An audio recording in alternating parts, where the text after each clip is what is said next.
What's up? So today I have an interview for you guys. It's by Anthony Quintana. He's my boss. He's the owner of A&A Electrical, and I hope you guys enjoy. So, can you tell us your name and your backstory? Yeah, my name is Anthony. My last name is Quintana. So a little bit about my backstory is first of all, I'm 31 years old. Both of my parents are born in Mexico, so that makes me Mexican by default. And I was born in New York City, in the Bronx, in the middle of you know all that crazy crime wave that we had in the late 80s, early 90s. And we had a pretty tough upbringing, me and my brother. And then we made it out of the so-called hood, The and inner city. yeah, yeah, it was pretty crazy. As a kid, I was actually born a preemie, so I came before I was supposed to. And then I was sick as a kid. I had asthma. I had all kinds of health issues. My mom had to work and take care of me and my brother and the bills, because some people that know me personally, they know that my dad was never really in the picture. So it was more like a single parent household where my mom was my mom and dad. And then my family also played a big part in raising me. My grandma, my grandpa, my uncles. I had people that inspired me and guided me through the process that in a regular family it might not be their place. But since it really took a family effort to get us to move forward and keep us off the streets and stuff, not do things that you're not supposed to do. And then my mom just did an excellent job with the discipline part. Being a single mom, like we caught the hands, you know what I mean? If we did something that we weren't supposed to, you won't do the same thing twice. I guarantee you that in my household. So I actually moved to Mexico as a kid when I was 6 years old in order to make ends meet. My mom sent us to Mexico with my grandma and my brother Johnny, and we lived there for 2 years. She was sending money back. You know how that goes. She was sending money. It was easier for her financially to raise us there than here in the U.S. She would come, visit a couple times a year, but definitely my grandma took over the mother figure in my life, and my grandpa took over the father figure in my life. And I was always the one that had to basically look out for my younger sibling. And I really liked the role. I liked the sense that it was my responsibility to look out for him and teach him the things that were being taught to me, and just grow and learn. And I submerged myself with the Mexican culture. I learned Spanish in school because there was no English in school. Even though I went to school here first, I had to go over there and adjust the learning style. Man, kids are assholes in Mexico, bro. They will bully you until the tears come out, but you just can't show them that side.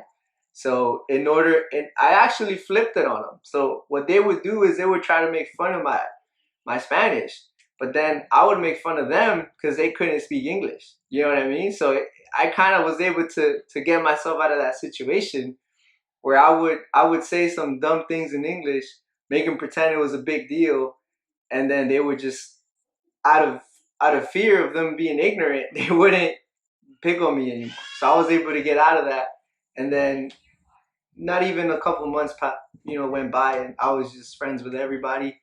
It was that kind of attitude that it's better to just everybody get along than start a fight, or things like that.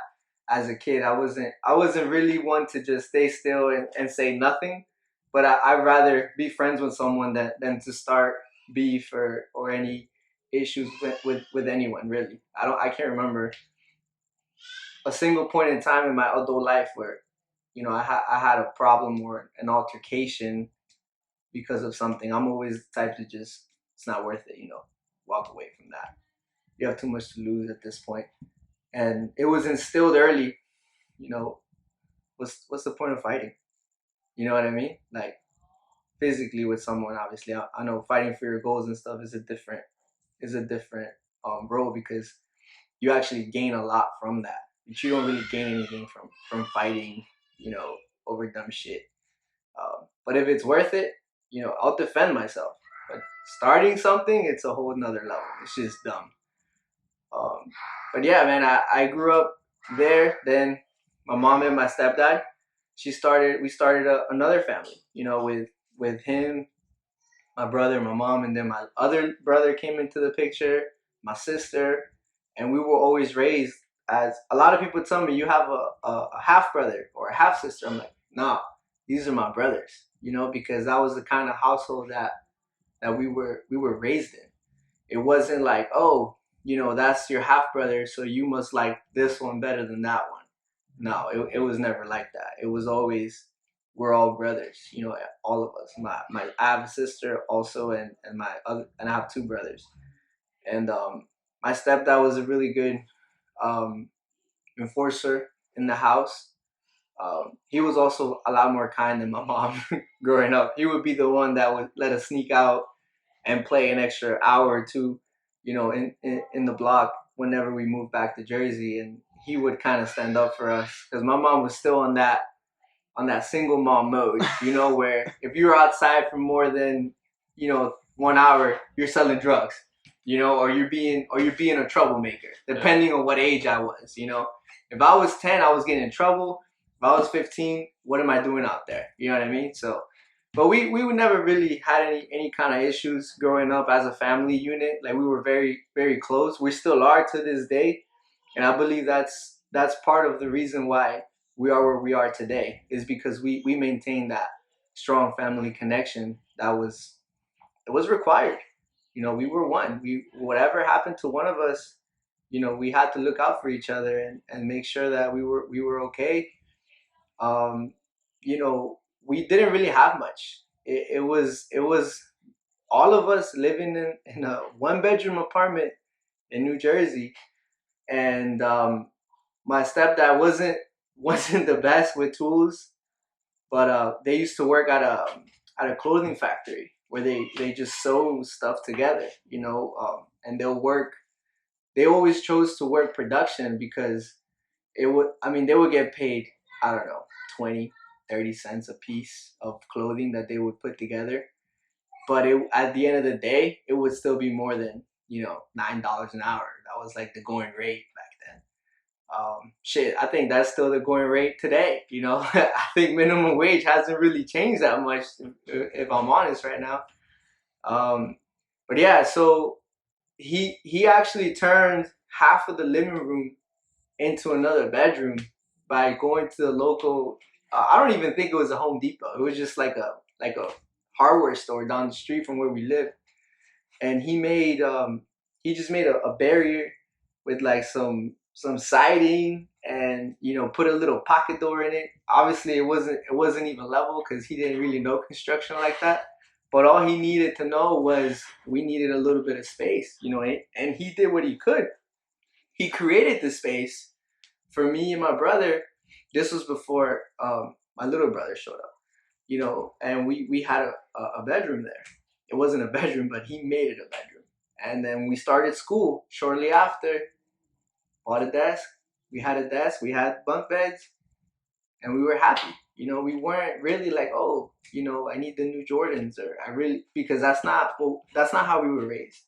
As long as we, had a place to do our schoolwork, go outside and play basketball or soccer or whatever in the street with our neighbors that became our friends.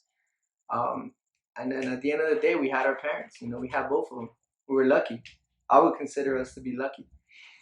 And then when my brother was born, then my sister was born. It was about 3 years apart from me all the way down.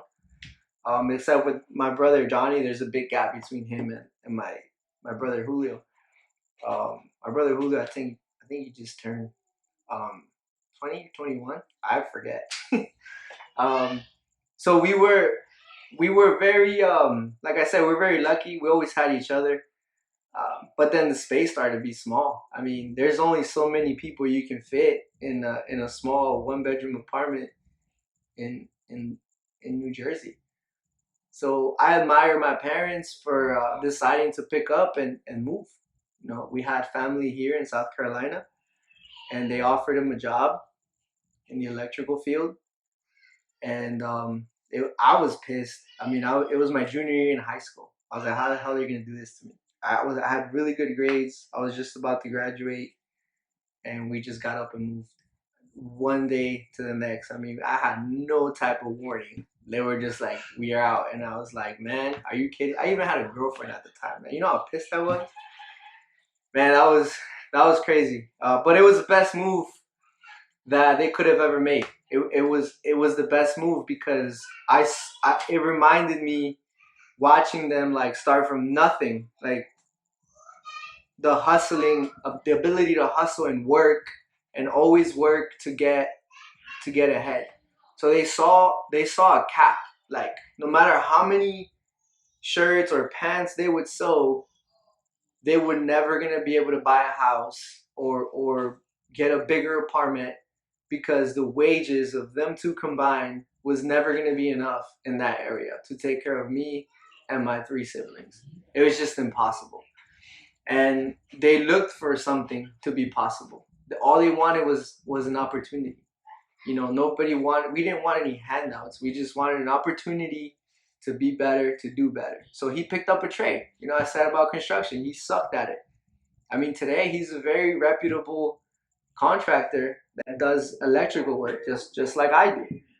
He's been doing it a lot longer, and he's been very successful. I mean, they have two houses. They got some land. I mean, they come a long way from New Jersey, and it's so I mean, quote unquote, the American dream, right? Like they were able to work.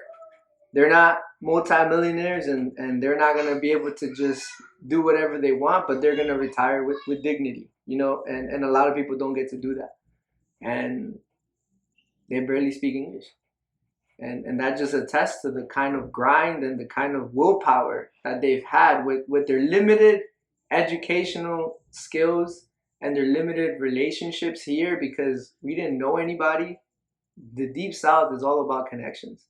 It's who you know. It's not always what you know, it's who you know. And they made connections. They made it happen, whatever it took. My mom was selling food at one point. She was selling food. And my stepdad was working as an electrician, started from the bottom, straight up, selling food for the people in the neighborhood on the weekends and go to work 10, 12 hours a day. I graduated high school, didn't even walk the stage. I was still pissed about moving on my junior year into my senior year. Didn't even bother to walk the stage or anything. Um, so I knew where I was going to go. I knew I wanted to do something big.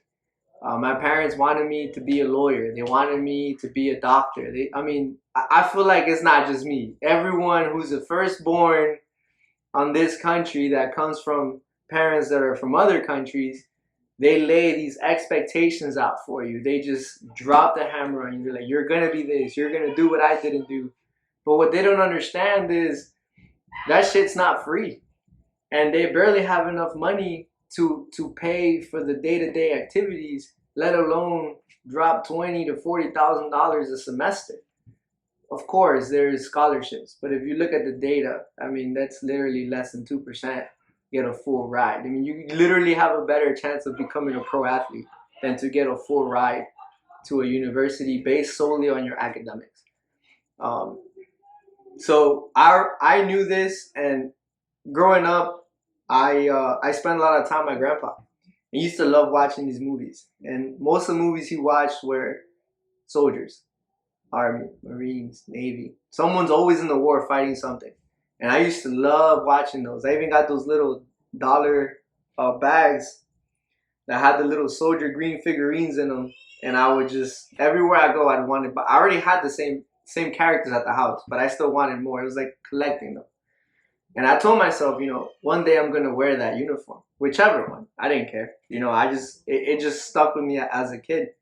And when I was in high school, the recruiters would come around all the time. Oh, we got free tuition. We're gonna teach you a skill. Not knowing a lot of people don't have to do that, but I felt like it was something I wanted to do. Plus, it would relieve my parents of the stress and make way for them to put something else away from my siblings. So I decided to join the army. And then when I was in the process of going full army, a National Guard recruiter caught wind of it because they're always competing against each other.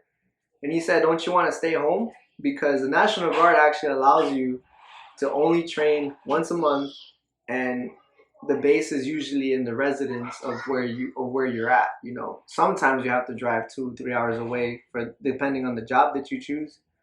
But I chose electrical because that's what my stepdad was doing, and the whole plan was when I get out, I'm gonna join the family business because at that point he had built up his clients and he was doing pretty good. But again, he needed the communication barrier. And that was something that I've never had issues with because as a kid, like I mentioned before, I would translate for friends in school, my parents, and I always had to speak to people and make those relationships. And I was able to go to the National Guard last minute, switched it up. Regular Army recruiter was pissed. But I was able to go and I joined the military, and then from there I just evolved and evolved and set goals, and I fell a bunch of times, but wearing the uniform was probably one of my proudest moments up to that point in my life where it was I can't even describe that feeling to you, where you got the American flag on your shoulder and you have your rank in your chest and then your last name representing the nation. And not everybody expects to get deployed, but everybody's ready for that. You get trained for that.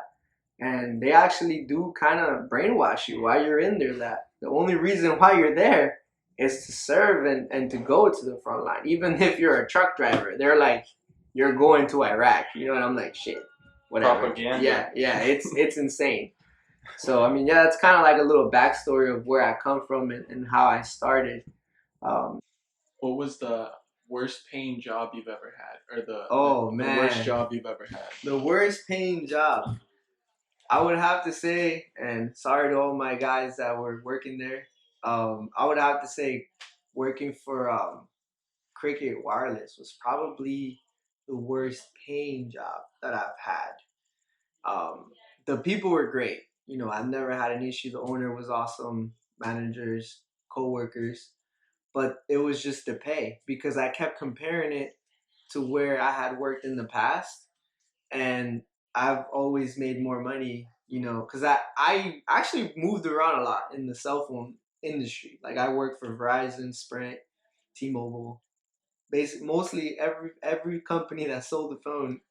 There was a point in time where I worked for them, and I kept comparing the commissions. Like, man, I used to sell 20 phones a month and make good money, and then I moved over to this company and it just wasn't anything near what I needed. But what changed also is when I started working at Cricket, I was unemployed because I actually got kicked out of my house in that same time frame. I was enrolled in school. I was going to Trident Tech, and then I was dating my now current wife, and we ended up getting pregnant. So of course, again, Hispanic household, right? We got these rules where that can't happen, or you can't live there anymore. At least that's what I was told in my household. So it's like if you were man enough to do this, then you need to be a man and take care of your responsibilities. And again, that was tough for me because I wanted to be in business. I was going to school for business management. So here you go, I wouldn't say a curveball, I wouldn't say a mistake because I love my daughters, I love my wife, but I wasn't ready for that. I was 21 years old, I think. Now that's old. That's older than It's not like I was 15 or 16. Those are some of the horror stories that you hear. That actually some of those people do become successful as well because they have a whole nother life in their hands that they're responsible for. And if they take the challenge, I mean, some of those guys do some, and girls do some great things with that responsibility. And then sadly, some of them don't, you know? And again, me without growing up without my biological father, for me, the choice was very easy. I mean, I'm going to be the best dad that I can be. And at that point, I hit up one of my friends. His name is Franco, and I was like, "Yo, I need a job. You know, what do you got? I mean, where are you working? How is it going there?" And he told me, "Yeah, man, it's pretty laid back. You know, with your experience working in the cell phone places, I'm pretty sure you can come here and they'll hire you." Man, I went to this interview with a tie, and they were like cracking jokes on me. I went with a tie and a suit, and I just showed up, and I didn't realize the job would only pay, I don't know, $400, 450, I think. You know, once they saw what I could do, and I was selling a lot. I mean, I was selling like crazy. I was selling like it was nobody's business because I had a baby on the way. Yeah. You know, but then I would get my checks, and I was like, man, you know, that's not enough. Yeah. I gotta pay for my own place now. And you know, my wife, she was working too. My girlfriend, she was working. But I mean, morning sickness, you know, anxiety. Like we, neither of us were expecting to have a child on the way. Our first one. So we weren't prepared, and I had just got kicked out. You know, so it's like they gave me like a couple of days to gather my stuff and make the move. You know, lit a fire under you. Yeah, little fire, kicked me out. I mean, they told me, we told you, you made this decision, and now here are the consequences. So I believe in consequences. I mean, that literally showed me what the meaning of consequences was. Traumatized. When you make a decision that you're gonna do something, you better analyze and think what's gonna come of that. Because if someone gives you their word or it's a policy and you decide to do something, be ready to accept whatever the consequences of that action is. In this case was, I was told, you know, if you end up in a position where, you know, you get a girl pregnant, you gotta go and man up and be responsible for what you did. And even so, you know, you can't be in this household because that was set the example for your siblings, where if you can do it, then they're gonna think it's okay to do it. Not that there's anything wrong with it, but at that time we all had different goals. You know, it's not a goal. Back, you know, in my household back then, it wasn't a goal to have a family at 21. You know, remember, they wanted me to be lawyer, the freaking president if it was possible. You know what I mean? Like that's what they thought was gonna happen. Yeah. And I commend them for that, because they taught me to set my sights high. You know, aim high, and you'll land somewhere in the middle at the worst. You know. So I got kicked out, and then thankfully he hooked me up with the job. I'm grateful. And you know, the job didn't pay that well, and I lasted there a couple months. I mean, I couldn't stay there financially. Didn't make sense. I just couldn't. Yeah. But whenever that happened, I worked, and I was like, maybe if I sell more phones, maybe I'll make more money. Yeah. And I did. But then that meant I wasn't gonna be around at all. You know, I was working 60 Non-stop. hours. You know, Monday through. I would take people shifts. You know, people didn't want to come in. I'm like, yo, I can come in. And you know where that sucked was we were on salary, so it didn't matter how many days you worked. You wouldn't get commission? I would get commission, but the day was not an extra payday. Oh, you see what I mean? Yeah. I would literally come in, and if you don't sell anything, you basically just put in a shift for free. You're like a waitress. Basically. Exactly. Mine is the tips. You know what I mean? Yeah. But so that didn't work out, and then my stepfather caught wind of a project in Sumter, South Carolina. Now, again, our relationship with my family wasn't broken. It wasn't like, oh, I hate you. I'm never gonna. I don't want to hear anything from you again. Yeah. No, it was like, we love you, but this is we're not gonna enable you. You're gonna have to figure this out and do it on your own. Yeah. So he caught wind of a project on an Air Force base, and I kind of had a chat with him, and then I told him, hey, you know, I kind of need that project. Now I didn't have a business, I didn't have any, but I knew how to do the work. I was still really good at roughing in, electrical work for houses and housing. And it was about 300 and something houses, dude, contract. But the problem was he couldn't grab it because it was so far away. It's about an hour and 40 minutes. So he wasn't going to be able to manage that and manage the jobs that he had here because he's only one person. And at the time, I wasn't working with him. Yeah. But I signed up. I was like, hey, we talked about the numbers, and it was easily twice what I was making at Cricket.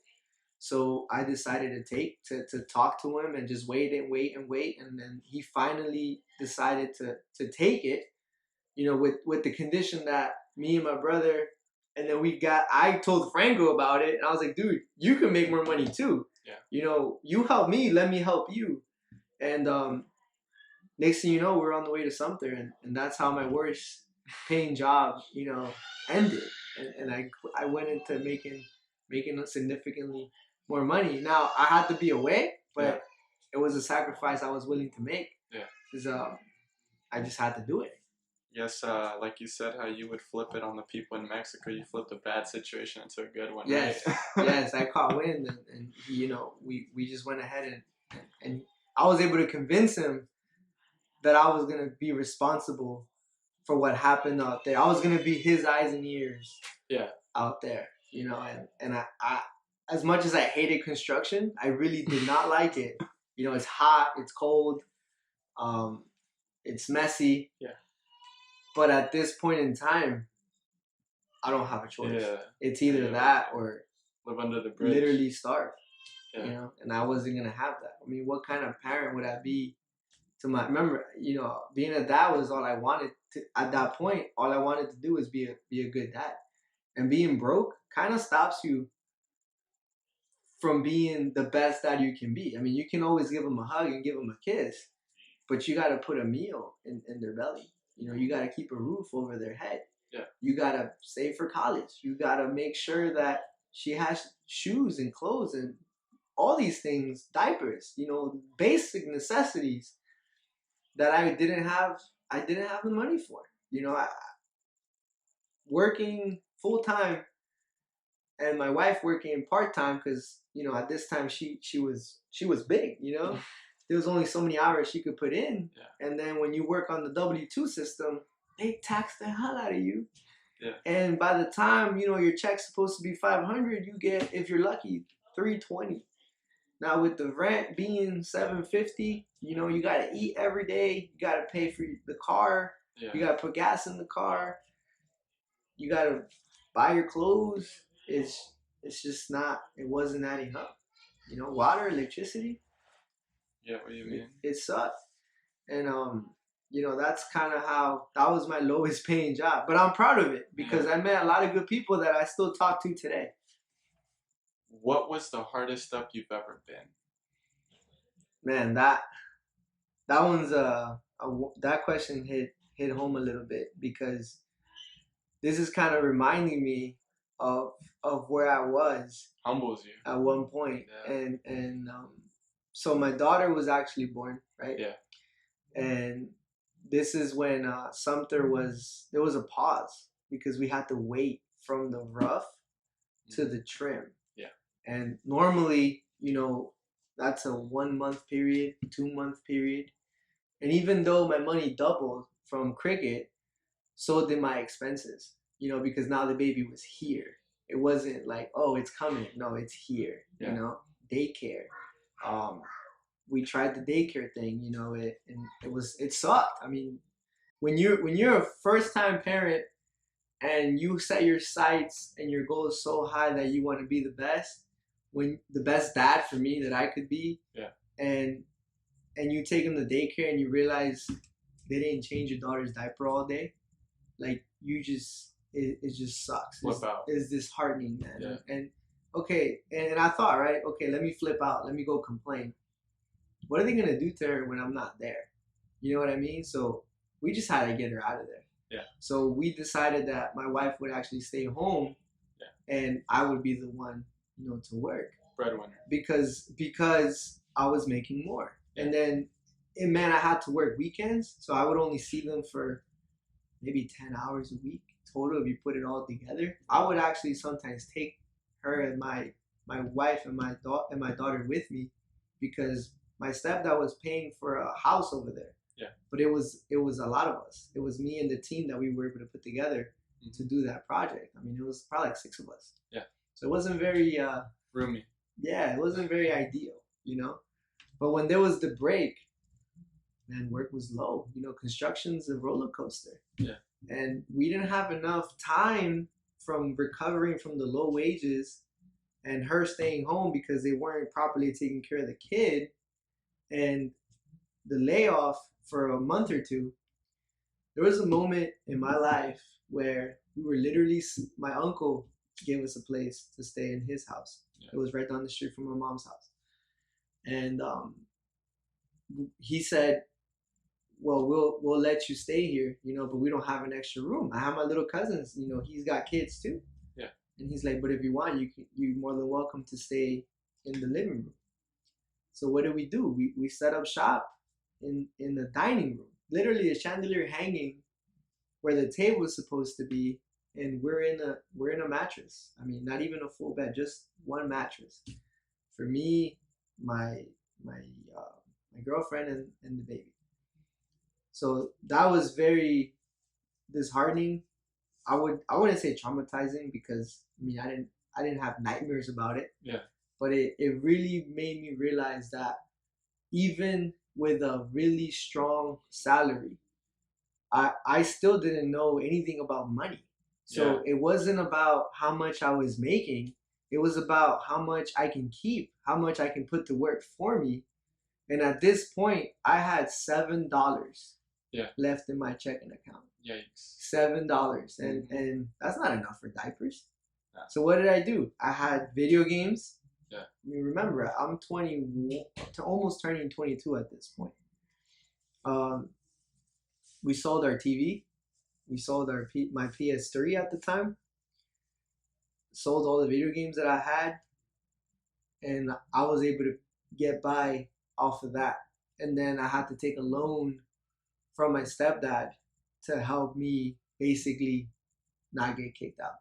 Yeah. Because I mean, he said I could stay there, but I still have to pay like $300 or something. Yeah. But I mean, to me, that money was a lot back then because there was no work, you know. And I couldn't go back to selling stuff because you put your resume out there. If you don't have anybody there, then you have to go through the interview process. How long does that take? A couple weeks. By the time that comes up and you get to training and you get to that, I knew that second part of the project was going to kick out. So I just had to wait. I just had to, you know, wait for that thing to come in. And thankfully, with the loan that my stepdad gave me and the shit that I was able to sell, when the trim came out, the phase 2 of the project finally kicked off, man, I was out. And then we actually started saving money. Yeah. And we found a babysitter, a family friend, that started teaching my daughter things like, you know, writing her name and speaking, and she was around a lot of kids. So my first daughter, she was very I wouldn't say advanced because every parent thinks their kids are more than what they really are. But this one, she really is. I mean, she's on another level. Yeah. And she would like sing, you know, she would talk, she would dance, she would be so happy. She was oblivious to what was going around her. Like, the house was on fire. Yeah. You know what I mean? But she had no idea. Chilling. And that made me happy. But it also came to the realization that in a couple of years, she's going to start to smell the smoke. She's going to see the fire in the walls. And we need to fix that as her parents. And then me and my girlfriend were having relational issues because we didn't know how to be a couple living together with a kid. But all I knew was, you know, I'm not going to be that father. I'm just not. I'm not going to be my father.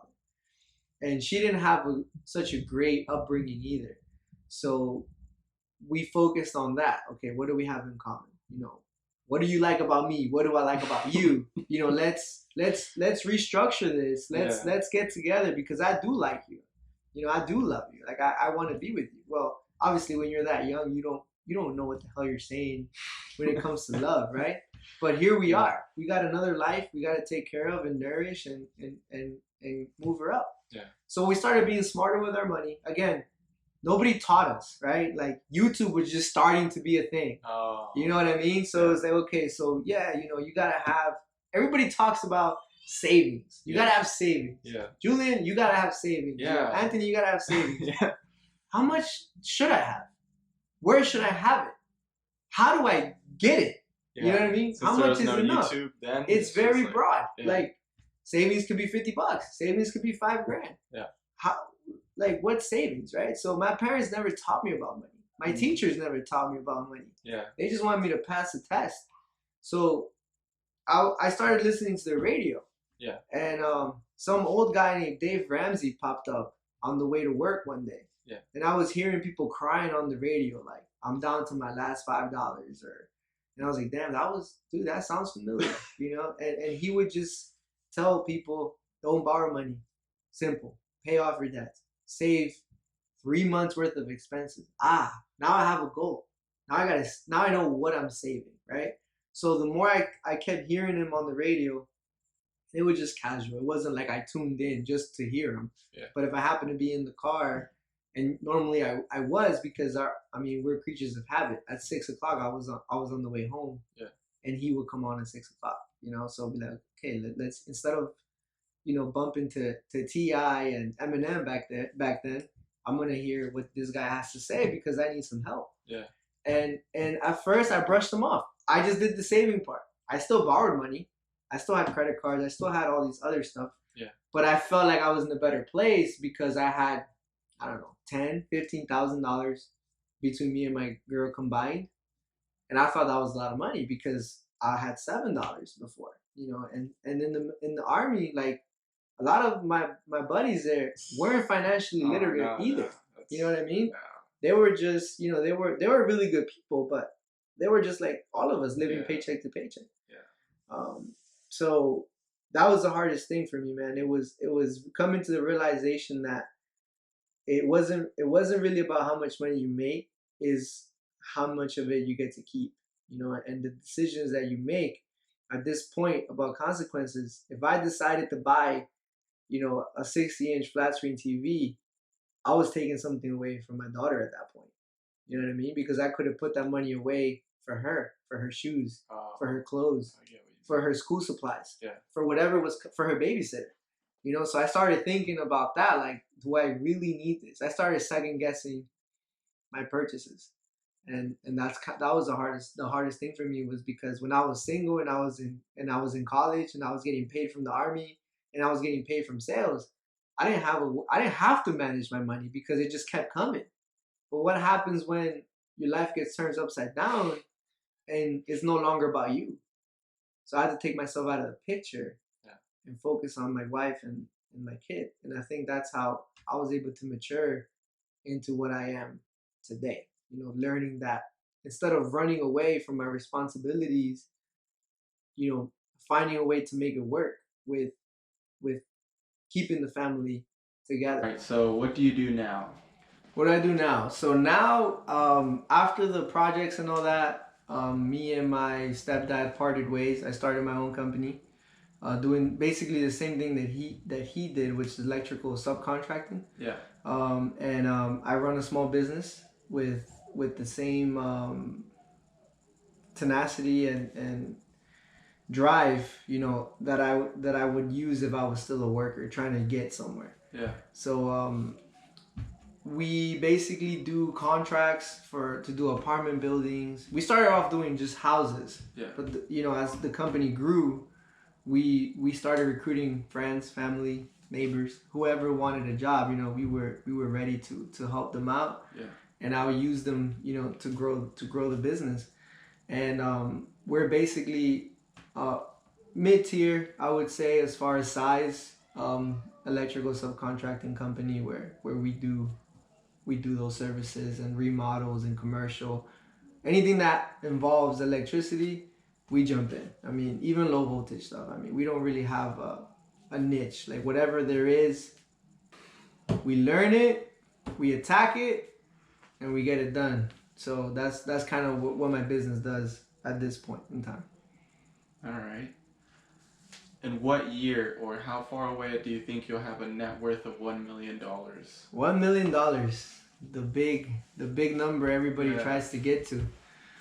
So we're in 2020 now with this damn pandemic. Yeah.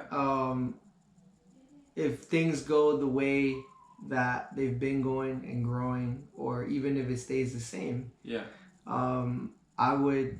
I believe we're pacing between me and because my wife also has her own business. Yeah. I believe that we would have a net worth of $1 million in about 2 to 3 more years. Nice. That's kind of where it's looking at, unless something outrageous happens, where everything crashes. Meteor falls from the sky. Right, or like the freaking stock market just boom bottoms out or whatever. Done. Son. I would say 3 years max. What do you think sets you apart from other people? It's definitely not my height. I'm very average in height. I would say what sets me apart from other people is the fact that I refuse to be a victim. Yeah.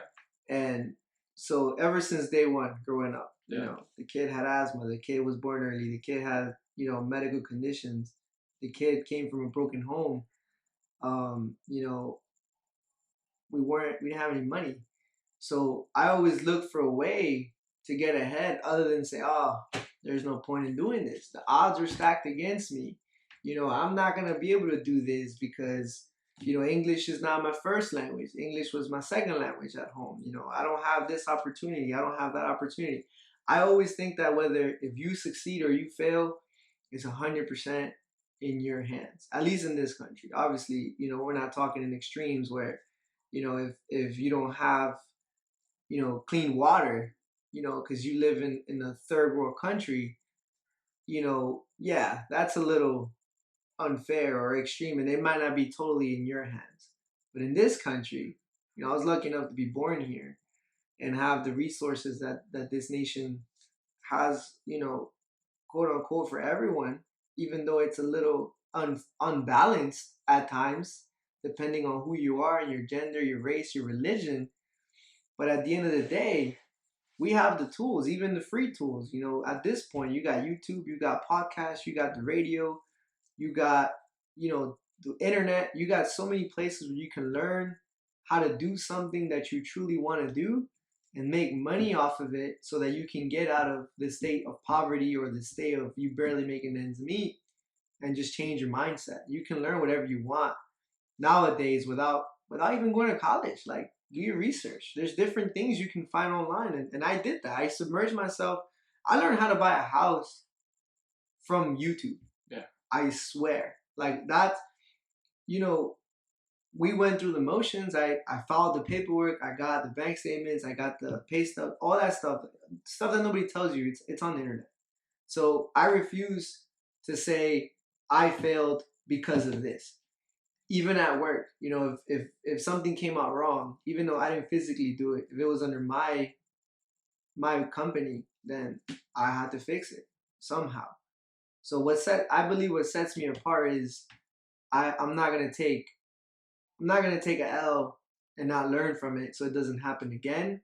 And also, I don't believe in playing the victim card. I believe in, if you don't like how things are today, change them. You have the power to change it, and that's just how I was raised. I have that will inside me that I'm gonna do what it takes. And if I fail, it's because I gave it everything I had. But you bet I'm gonna try again tomorrow. How important is goal setting? Goal setting is the most important thing you can do in your life. The reason why I say that is, remember when I talked about doubling my pay, but still not being clear what I wanted to do with it. Yeah. So again, through YouTube, through internet, through friends that were in places where I wanted to be, the thing that they told me they all had in common was you got to set a goal. What do you want from life? What do you want to do? So basically, me and my wife started at the beginning of every year, we started writing down the things we wanted to do that year. Whether it be a travel, whether it be something as simple as updating our passports, Yeah. Got to put a lot of easy ones in there to get you going. You know what I mean? Where'd you learn that? The internet, man. I watched Dave Ramsey. I watched a bunch of people that motivational speaker Les Brown is a really good one that got me through some difficult times just listening to that motivation speaking, and he talks about goal setting too. So we talk about, okay, what's the first thing you want to do? Okay, there was a time where she wanted to get braces. We wrote it down. She got the brace. It's really simple stuff, but it helps you if you have a partner. It helps a lot to be on the same page. Yeah. Because you grow together, you build together, and you know where the other person's at. And when they write it down, you owe that. You as a man or woman, you owe that to yourself, and you owe that to your partner, and you owe that to the family. Where if you write it down and you took the time to think about it, now you have a goal, now you have a path to take. And here's the thing, right? Let's say you write down 10 things and you only do 7, that's still a pretty productive year. So if you didn't write anything down and you just live week by week, 2021 is going to be the same as 2020 for you. Some people live to eat and some people eat to live, right? Yeah, definitely. Where do you see yourself in 10 years? In 10 years, I see myself being a soccer dad. My daughter loves soccer. I mean, she picked up on it. We took a trip last year to watch Atlanta United play. She watched the Women's World Cup. She watches me manage the little Sunday leagues that we got. With we play during the weeknights, the 6v6. Yeah. And now she's playing. I see myself raising a young boy. My kid is 1 year old right now. My son. My daughter, I see myself at peace, and I see myself ready for whatever comes next. I see myself accomplishing the next goals that we set for ourselves in the next 10 years. And who knows, I might have another kid, because it might happen. I might have a fourth. Family of 4, we always joke around that I'm going to have 4 kids because me and my siblings are 4. And we thanks to our struggle and our goal setting and our teamwork with my wife, we're in a position where we can afford 4 kids, and we don't have to worry about where the next meal is gonna come from. Now we got to worry about other things like where they're gonna go to school. Yeah. If they want to go to school, that's another thing. Like, we're not gonna push them to go to college if they don't want to. Like, nobody's trying to spend all that money for no reason. You know what I mean? So if they want to start a business, if they want to take certain classes, if they want to follow in her footsteps, I mean, whatever they decide, I mean, we're going to be ready to attack that. And in 10 years, I mean, I'll be 41 years old, still pretty young, not close to retirement yet. Maybe I'll have another business or two, but I'll definitely wish that we would be in a really good, healthy state and a happy state, and just continue to develop my children and our careers. Nice. What financial books have you read? Man, I knew you were going to ask me that. And I'm not going to sit here and lie to you, man. I haven't read a single book when it comes to financial advice or motivational stuff. The only books that I ever remember reading that I stuck with and I finished them was the Harry Potter series back in elementary school. Like, I read all of them. And the reason why I was like, I just used my imagination when I was reading those books. But whenever I read like something that's just cut and dry on book format, I just can't. I'll read an article all day long, but my attention span when it comes to that type of literature, I just haven't been able to finish. Now, I started a bunch of them. I started The Secret. I started The Secret? What do you mean The Secret? The Secret, the book. Oh.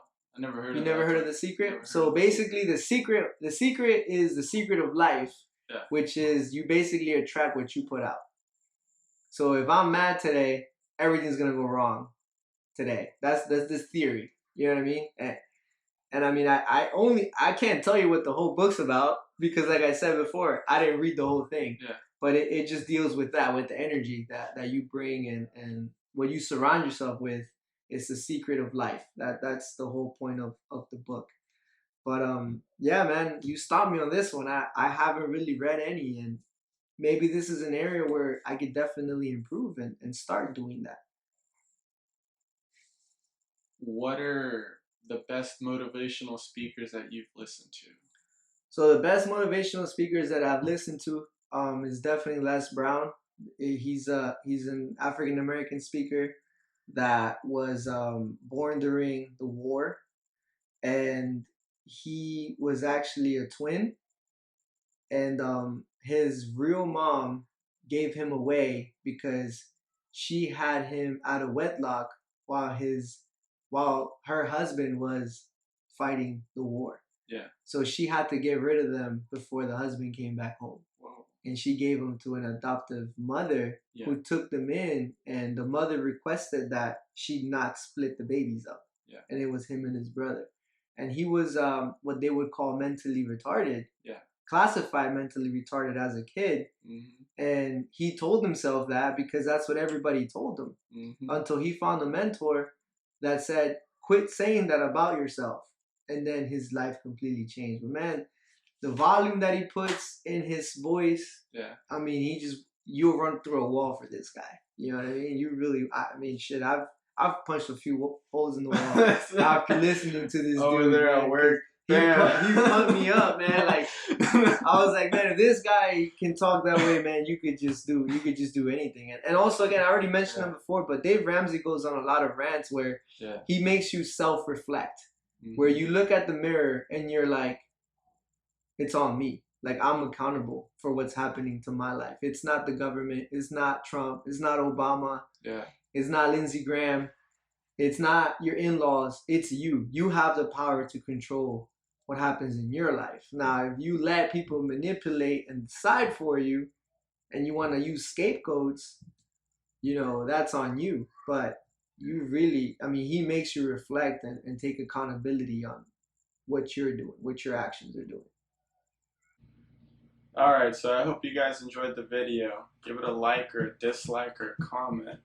And have a good weekend. Well, I'll have a good weekend. Have a good day or whatever time you're watching this video. Bye-bye.